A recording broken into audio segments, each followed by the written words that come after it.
श्रद्धेय स्वामीजी महाराज हामी समक्ष हुनुहुन्छ। भारत में जैसे हमने काम किया योग को लेके, आयुर्वेद को लेके, सनातन संस्कृति के वैज्ञानिक मूल्यों को लेकर के, भारत के बाहर सबसे बड़ा विस्तार पतंजलि की सेवाओं का किसी राष्ट्र में है तो वो नेपाल राष्ट्र है। और योग तो यहां जनव्यापी है ही, कोई गांव ऐसा नेपाल का नहीं है जहां पर हमने योग की धारा को, प्रवाह को न पहुंचाया। और इसमें संगठन के कार्यकर्ताओं का बहुत बड़ा योगदान है।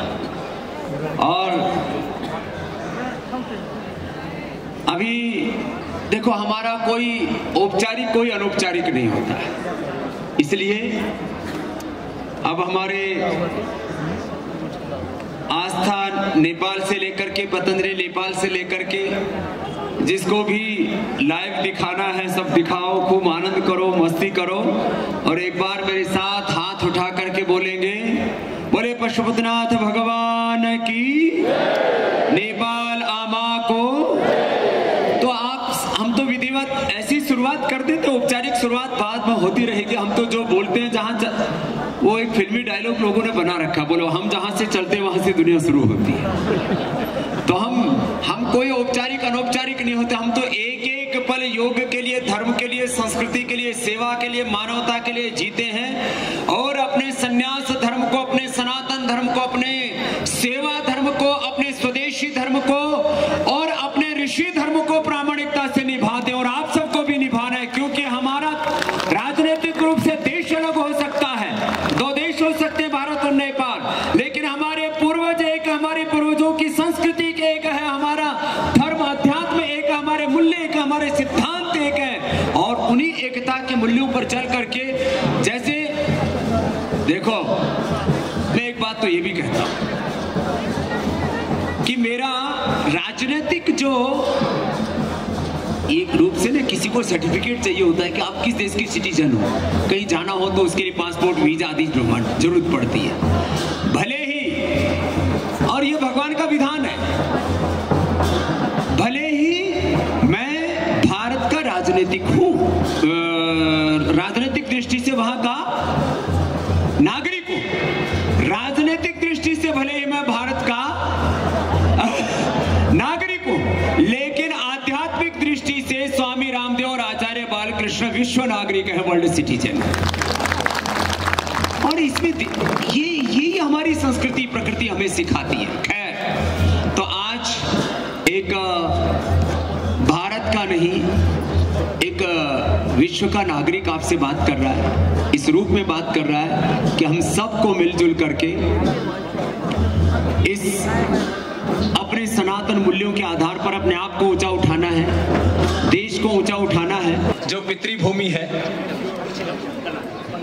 माता पिता, और ये गौरव इस राष्ट्र को, पूरी मानवता को जिससे मिला, ऐसे श्रद्धेय आचार्य श्री का जो पुण्य भूमि है, वो भरुआ में आज से लगभग 30 साल पहले में आया। वो शांगजा पता नहीं कहां से कहां हम गए थे, हमको ये नहीं पता। और रास्ते में बस रुका तो हम यूरिन करने के लिए उतर गए कहीं जंगल में, वो बस छोड़ के हमको आगे निकल गए। अब हमको ये नहीं पता कि हमको जाना कहीं, आचार्य जी भी आगे, बस भी आगे, हम पीछे सड़क पे देख रहे कि हम आ कहां गए। 30 साल पहले जब कोई मुझे नहीं जानता था, तब भी नेपाल से प्रेम था, और आज नेपाल सारा मुझे जानता है, तब वो प्रेम और बढ़ गया है। और मैं यहां आया तो धूली खेल में बहुत बड़ा 1 लाख के लगभग लोगों का आयोजन हुआ, बड़ा शिविर था। हमको उस समय जो भी राजनीतिक कारण थे, हमको पहली बार पता लगा किसी को नजरबंद करते हैं।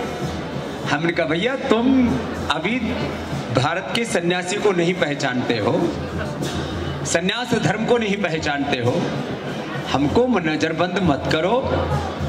हमने कहा हम तुम्हारी नजरों के सामने ही वहीं पहुंच जाएंगे। और हम तो राजनीतिक रूप से, सामाजिक रूप से, सांस्कृतिक रूप से, आर्थिक रूप से नेपाल को बहुत सुदृढ़ देखना चाहते हैं। जैसे हमने भारत में आत्मनिर्भरता की और स्वदेशी से स्वावलंबन की अलख जगाई, वही कार्य आप देख रहे हैं हमने नेपाल में भी शुरू किया। पतंजलि के अधिकांश उत्पाद नेपाल से ही तैयार हो, यहाँ लोगों को रोजगार मिले, स्वावलंबन मिले और यहाँ का, इस देश का आर्थिक जो समृद्धि में हम अपना योगदान दे पाए, वो हमने शुरू कर दिया। अभी पतंजलि की 500 से अधिक जो दिव्य औषधियां हैं, मुक्तावटी, मधुनाशिनी और नई अभी सैकड़ों औषधियां तो अभी नई बनाई हमने। मस्तिष्क के लिए मेधावटी के साथ साथ न्यूरोग्रिड के साथ साथ मधुग्रिड और बीपी ग्रिड और ऑर्थोग्रिड, सौरोग्रिड, थायरोग्रिड, प्रोस्टोग्रिड, ऐसे सैकड़ों औषधियां भी अगले वर्ष तक नेपाल में ही सैकड़ों औषधियां यही, यहाँ के अलग अलग स्वावलंबन का एक नया दौर शुरू होगा, तो ये भी काम करने वाले। और इसके साथ साथ हम यहाँ केवल सामान बनाने का ही काम नहीं कर रहे, वो तो बना ही रहे। आज पतंजलि बहुत बड़ा ब्रांड है और पतंजलि आयुर्वेद नेपाल और दिव्य फार्मेसी नेपाल, वहाँ भी अपने आप में लोगों का बहुत बड़ा उसमें विश्वास है। और इस विश्वास को और ज्यादा मजबूती देने के लिए तो हम सामान बनाना, औषधि बनाना, उससे लोगों का उपचार करना। देखो, कोई भी काम करते हैं तो अक्सर लोगों के सामने एक नजर रहती है, किसके लिए कर रहे हैं। हम सामान बनाने के लिए सामान नहीं बनाते, हम व्यापार के लिए सामान नहीं बनाते, कारोबार के लिए सामान नहीं बनाते।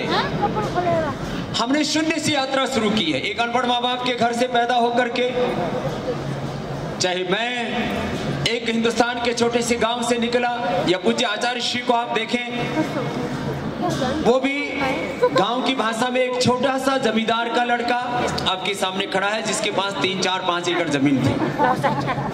एक छोटा सा चौकीदार, पूज्य आचार्य श्री के पिता श्री चौकीदारी करते थे, जो है जैसे हमारे बहुत से नेपाल के भाई करते हैं। एक छोटे से चौकीदार का, एक छोटे से जमींदार का बालक निकला अपने गांव से, अपने घर से, एक संकल्प के साथ, क्या हमें दुनिया के लोगों का उपचार करना है, उपकार की भावना से काम करना है। और आज पूरी दुनिया का सबसे बड़ा योग का, आयुर्वेद का ब्रांड यदि किसी ने खड़ा किया तो पतंजलि ने खड़ा किया। ये करोड़ों लोगों के लिए प्रेरणा है, पूरी दुनिया के लिए। और किस भावना से? लोगों के उपचार की भावना से, लोगों के उपकार की भावना से। स्वामी रामदेव का कोई बैंक अकाउंट नहीं, सिंगल पैनी, हिंदी भाषा में बोलते हैं फूटी कौड़ी भी नहीं, 1 इंच जमीन नहीं, जो कुछ किया। और यहाँ पर भी मैं बोल रहा था, जब पहला हमने शिविर लगाया उससे लेकर के अब तक यहाँ के लोगों ने हमें करोड़ों रुपए दान दिए, सैकड़ों करोड़ रुपए हमने भारत से यहाँ पर लगाया। स्वामी रामदेव 1 रुपए नेपाल से लेकर के हिंदुस्तान नहीं गया, आपके सामने खड़ा हुआ और प्रामाणिकता से इस बात को कह रहा हूं। यहाँ से बहुत से साधु संत महात्मा आते होंगे कहीं से भी, मैं किसी की आलोचना नहीं कर रहा हूँ, कुछ ना कुछ तो दक्षिणा जरूर लेके जाते होंगे। साधु और दक्षिणा ना ले, ऐसे कैसे हो सकता है? कोई भी साधु संत आते होंगे, दक्षिणा लेकर के जाते होंगे, लेकिन स्वामी रामदेव ने तन मन धन से, अपने जीवन से, अपने कर्म से इस नेपाल भूमि की सेवा की और करोड़ों रुपए, चाहे वो पतंजलि का आयुर्वेदिक कॉलेज है, चाहे वो पतंजलि योगपीठ अभिजाम खड़े हैं, चाहे धूली खेल में है, और अभी तो इस देश में, नेपाल देश में शिक्षा और संस्कार की एक नई अलख जगाने के लिए जो हम पतंजलि गुरुकुलम और आचार्य कुलम के माध्यम से, पतंजलि विश्वविद्यालय के माध्यम से भारत में सेवा कर रहे हैं, ऐसे ही नेपाल राष्ट्र में एजुकेशन की बहुत बड़ी सेवा पतंजलि शुरू करने वाला है। मैंने आदरणीय श्री प्रधानमंत्री जी के साथ साथ हमारे प्रचंड साहब के साथ साथ जो भी यहाँ के तंत्र में, व्यवस्था में लोग हैं, उनसे भी बात की है और इस भावना के साथ कि यहाँ बच्चों को वर्ल्ड क्लास एजुकेशन मिले। यहाँ जिस बच्चे के पास थोड़े से पैसे होते हैं, कोई भारत चला जाता है पढ़ने के लिए, कोई ऑस्ट्रेलिया चला जाता है, कोई यूरोप चला जाता है, कोई यूके, यूएसए, कोई कनाडा, कहीं ना कहीं बाहर ढूंढते हैं, कोई छोटे छोटे और देशों में चला जाता है, किसी को मेडिकल की एजुकेशन लेनी, किसी को इंजीनियरिंग की एजुकेशन लेनी है। हम एजुकेशन का भी देश का, नेपाल देश का सबसे बड़ा केंद्र पतंजलि की तरफ से बनाने के लिए प्रतिबद्ध हैं और उसको बना करके दिखाएंगे और यहाँ के लोगों की सेवा करेंगे, यहाँ के लोगों को उभारेंगे इस संकल्प के साथ, क्योंकि हमको भगवान ने सामर्थ्य दिया है तो सेवा के लिए दिया है और हेल्थ में एक बड़ी सेवा पतंजलि करने वाला है, उसको हम करेंगे, आगे बढ़ाएंगे। एजुकेशन में बड़ी सेवा और इसके साथ साथ इस राष्ट्र को आगे ले जाने का काम, वो भी बहुत बड़ा काम है। नेपाल राष्ट्र की एकता, अखंडता और संप्रभुता, उसको भी आगे ले जाने के लिए सबको एक सूत्र में बांधना। नेपाल के सामने जो आगे आर्थिक चुनौतियां हैं, आर्थिक प्रश्न हैं, बहुत सारे सामाजिक प्रश्न हैं, कृषि की को, एग्रीकल्चर को कैसे उठाना, इंडस्ट्री को कैसे यहाँ पर बढ़ाना, बहुत सारी चीजें। उसमें एक बहुत बड़ा प्रश्न है सांस्कृतिक एकता, सामाजिक एकता। जात पात बहुत मानते हैं, अभी भी मानते हैं, ये ब्राह्मण, ये क्षत्रिय, वैश्य, ये शूद्र, ये ऊंचा, ये नीचा, ये छूत, ये अछूत, ये कैसे हो सकता है। आदरणीय श्री प्रचंड जी का, माधव नेपाल जी सहित सबका एक बार जोरदार फिर से बहुत बहुत अभिनंदन है। तालियां बजाने से ना आपका उपचार भी हो जाता है और अतिथि का सम्मान भी हो जाता है। सत्कार, उपचार और सत्कार दोनों साथ साथ हो जाते हैं। तो मैं आपसे बात कर रहा था, मैं दो शब्द बड़ा प्रयोग करता हूं, विकल्प रहित, आचार्य श्री, विकल्प रहित संकल्प, अखंड प्रचंड पुरुषार्थ। अभी तो बहुत सेवा करनी है, नेपाल को सामाजिक दृष्टि से एकता के सूत्र में बांधना। और मैंने कहा जो आर्थिक, राजनीतिक, बाकी यहाँ के एग्रीकल्चर से लेकर के, इंडस्ट्री से लेकर के और अलग अलग क्षेत्रों में जो प्रगति के सोपान चढ़ने हैं नेपाल राष्ट्र को, वो तो सबको पुरुषार्थ करना है। और उसमें मैंने कहा मैं तो वर्ल्ड सिटीजन हूं, मैं भी करूंगा। और इस नेपाल को आगे ले जाने में, नेपाल की एकता, अखंडता, संप्रभुता और इसकी समृद्धि के लिए, इसकी खुशहाली के लिए पूज्य आचार्य बालकृष्ण जी और स्वामी रामदेव सहित पतंजलि योगपीठ और पतंजलि के लाखों यहाँ पर कार्यकर्ता है। 77 जिलों में 70,000 से ज्यादा तो वो प्रशिक्षित कार्यकर्ता हैं जिनको मैंने हरिद्वार में बुला करके अपने हाथों ट्रेनिंग दी है। वहां पर 10,000 से ज्यादा लोगों का रहना, सहना, खाना पीना की सब व्यवस्था है। वहां पर आपने तो आकर के देखा है। और यहाँ मंच पर लगभग 80% ऐसे लोग हैं जिन्होंने पतंजलि को अपनी आंखों से देखा हुआ है, पूरे पतंजलि के सेवा के इस विस्तार को। और अब जो मैं बात अब जो है आदरणीय प्रचंड जी के आने से पहले कह रहा था कि सांस्कृतिक एकता, पतंजलि में हम कोई जात पात नहीं मानते, हम कहते हैं सब एक ईश्वर की संतान। क्या है, बोलो सब एक, अरे जोर से तो बोलो, सब एक ईश्वर की, सब एक ईश्वर की संतान, सब एक पूर्वजों की संतान, सब एक ही प्रकृति की संतान, एक ही धरती माता की संतान और सबकी संस्कृति।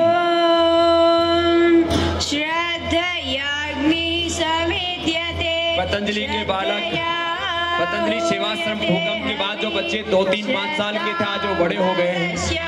सब खड़े होकर के अभिनंदन कर लेंगे प्रधानमंत्री जी का।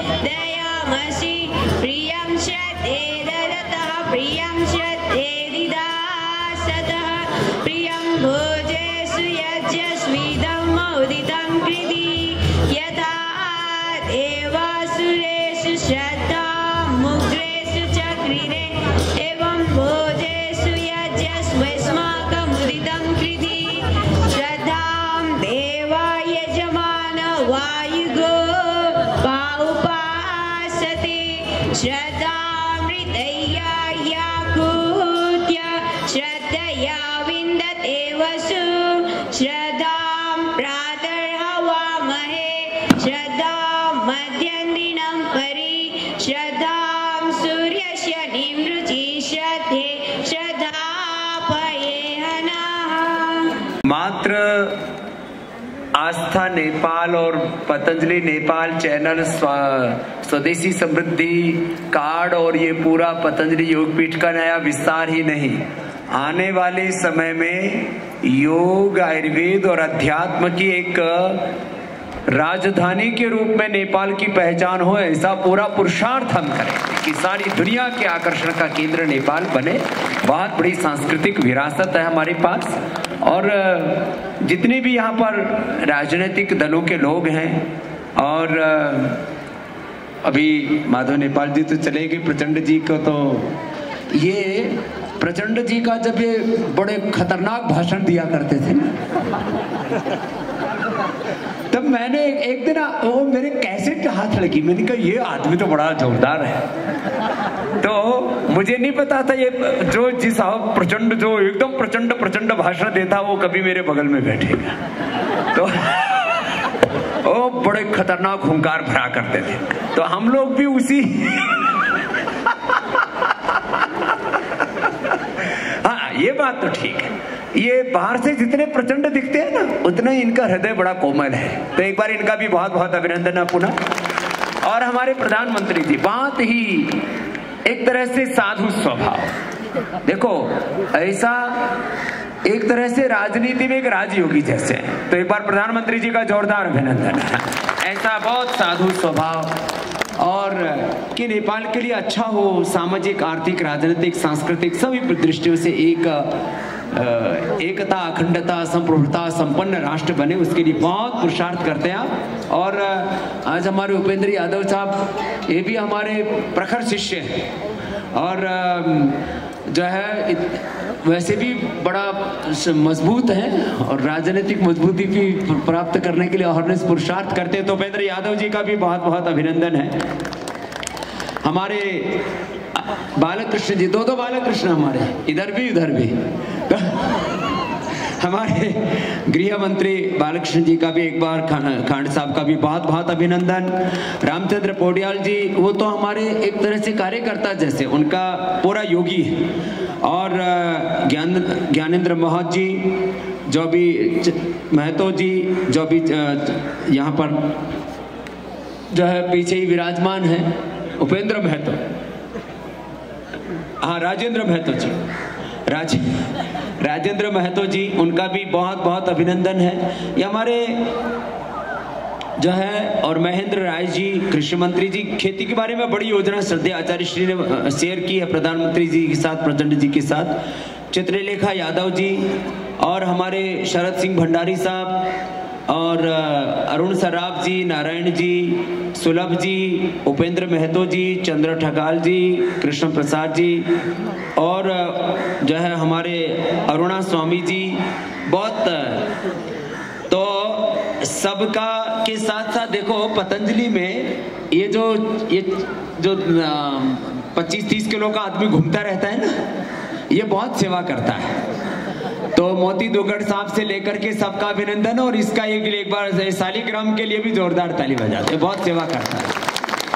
वजन तो इसका 35-40 किलो ही होगा, खाता खूब है लेकिन इसको दिखता नहीं है, बस इतना ही बात है, लेकिन बहुत पुरुषार्थ करते हैं। तो शालिग्राम जी से लेके भाई लवदेव जी, भाई ललित शंकर जी, ज्ञानेंद्र महत जी, हमारी सभी पूज्य सन्यासी, पूज्य साध्वी देवक कृपा जी, पूज्य साध्वी देवजिया जी, पूज्य साध्वी देवादिति जी, अमृत देव जी और लोकनाथ खनाल जी से लेके सारे कार्यकर्ता, जैसे सबके बारे में बताया, बीच बीच में लवदेव जी ने, सब बहुत पुरुषार्थ कर रहे हैं। मैं तो बस एक ही बात कह करके कि हम सब समवेत होकर के संगच्छध्वम संवदध्वम संवो मनांसि जानताम देवा भाग यथा पूर्वी संजानाना उपासते। हम सब मिल करके अपने जीवन का निर्माण करें, राष्ट्र का निर्माण करें, सब प्रकार के भेदभाव, छूत छात, किसी भी प्रकार की असमानताओं से दूर होकर के हम सब एक ईश्वर की संतान हैं, एक ही प्रकृति माता की, एक ही धरती माता की और एक ही पूर्वजों की संतान। इस भाव के सब साथ आगे बढ़े, बोले नेपाल आमा को। अब सरदार स्वामीजीले हाम्रा आदरणीय प्रधानमन्त्रीजीलाई लभ अफ टोकनको दिनुहुन्छ। टोकन अफ लभ त्यस्तै हाम्रा पूर्व प्रधानमन्त्री माननीय पुष्पकमल दाहालजीलाई, त्यस्तै हाम्रा आदरणीय मन्त्री गृहमन्त्री बालकृष्ण खाँडज्यू, त्यस्तै हाम्रा आदरणीय मन्त्री विदेश मन्त्री नारायण खड्काज्यू, त्यस्तै आदरणीय उपेन्द्र यादवज्यू, आदरणीय रामचन्द्र पौडेलज्यू, आदरणीय राजेन्द्र महतोज्यू, आदरणीय शरद सिंह भण्डारीज्यू,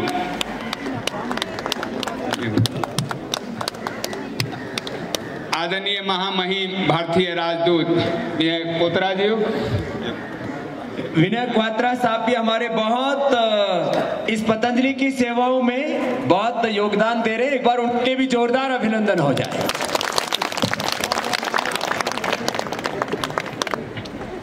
तो अब कार्यक्रम की पूर्णाहुति करते हैं और ये सारे कार्यक्रम के सूत्रधार श्रद्धेय आचार्य श्री के एक बार जोरदार अभिनंदन। हम सबके गौरव हैं। ये नेपाल आमा को, भारत माता को, अने पूरा विश्व को गौरव हो आचार्य श्री। तो आपको बहुत बहुत प्रणाम और अभी इतना आपने वक्त दिया, बहुत बहुत अभिनंदन।